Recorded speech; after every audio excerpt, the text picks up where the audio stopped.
Blessed day, boss. Paano kapag during pa sana requirements 30 na tapos inabot ng birthday? 31, habang nasa stage ng recruitment. Halimbawa po ay medical na, makapag-continue pa ba yung process? Thanks po.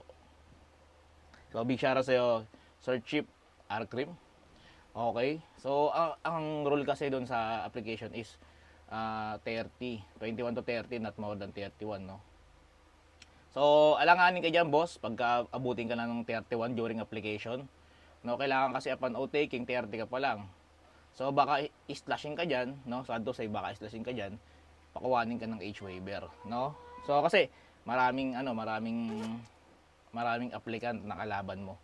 So baka ganun ang gawin sa iyo, 'di ba? Kaya pag-pray mo na mag-oath ka nang wala ka pang 31, no?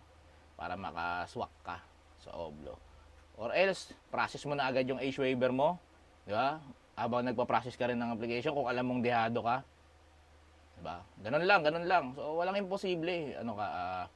Tindihan mo yung pananampalataya mo. Diba? Makakapasok ka. Mindset. Basta, pag alanganin ka na, process mo, age waiver mo. Diba? Maghintay ka lang yung mala. Okay? God bless. Paro. Sir Chief Alcrim.